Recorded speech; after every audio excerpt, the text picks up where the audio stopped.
Hello guys, welcome back to spoiler free reviews. Uyir ఇది ఒక Malayalam movie. Present తెలుగులో అయితే అవైలబుల్ గా ఉంది. జియో స్టార్ లో స్ట్రీమ్ అవుతుంది.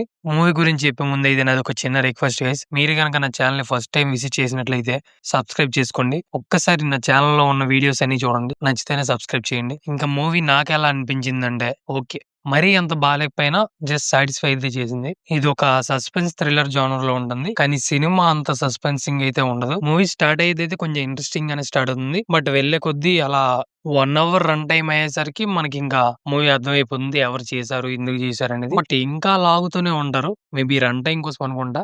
ఏదైతే లాస్ట్ లో వచ్చే క్లైమాక్స్ సీన్ ఉంటుందో ఆ లాస్ట్ 10 మినిట్ కోసం వీళ్ళు ఒక 1 అవర్ యాడ్ చేశారు. ఆ 1 అవర్ కొంచెం మనకు పేషెన్స్ ఉండాలి, ఎందుకంటే రివీల్ చేసే కొద్దీ ఓ ఇంతేనా, దీనికోసమైనా చూసాము అనేటట్లు అనిపిస్తది. అంత ఇంట్రెస్టింగ్ ఏమి ఉండదు. అసలు మెయిన్ సినిమా ప్లాట్ ఏంటంటే, బావిలో ఒక ఆమె డెడ్ బాడీ దొరుకుతుంది. వెంటనే ఆ ఏరియాలో ఉన్న పోలీసులు అక్కడికి వెళ్లి ఆ డెడ్ బాడీ ఎవరిది, ఆమె వెనుకున్న కథ ఏంటి, అసలు ఆమె ఎవరికి చెందింది అనేవి అయితే కనిపెడతారు. కనిపెట్టే కొద్దీ అలా కొన్ని ట్విస్ట్లు అయితే రివీల్ చేస్తుంటారు. అంత ఇంట్రెస్టింగ్ అయితే సాగదు. ఆ ఇన్వెస్టిగేషన్ కూడా ఏదో క్యాజువల్ గా మామూలుగా జరిపేస్తారు. క్యూరియాసిటీ పెంచేలా అయితే ఆ ఇన్వెస్టిగేషన్ అయితే ఉండదు. మూవీ చూసేటప్పుడు నేను సంథింగ్ న్యూ ఎక్స్పెక్ట్ చేసా, బట్ కొంచెం డిసప్పాయింట్ అయ్యా. ఎందుకంటే ఆ రీజన్ నాకు కొంచెం రొటీన్ గా అనిపించింది. ఇప్పుడు ఉండేదే కదా ఇది అని. ఫ్యామిలీతో చూడొచ్చు అంటే సెకండ్ హాఫ్ లో కొన్ని సీన్లు ఉంటాయి. మెయిన్ స్టోరీ టర్న్ అయ్యేది అక్కడ. సో చూడడానికి కొంచెం ఇబ్బంది పడతారు. అలా మెల్లిగా స్టోరీ అయితే సాగిపోతుంది.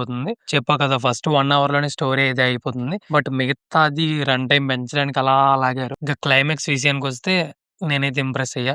ఆ ఎమోషన్ కి అయితే కొంచెం కనెక్ట్ అయ్యా నేను. అండ్ ఇంకో విషయం ఏంటంటే, ఇది నిజంగా జరిగిన కదా. లాస్ట్ లో నిజమైన క్యారెక్టర్స్ ఫోటోస్ కూడా రివీల్ చేస్తారు. సో ఇది గైస్ నా ఒపీనియన్ ఈ సినిమా మీద అయితే. ఒకసారి అయితే చూసేయచ్చు. దీనికి నా రేటింగ్ వచ్చేసి 2.5/5. మీరు కూడా సినిమా చూడండి. సినిమా చూసి వచ్చాక మీకు ఎలా అనిపించిందో ఒక కామెంట్ చేయండి. అలాగే ఛానల్ అయితే సబ్స్క్రైబ్ చేసుకోవడం మర్చిపోకండి.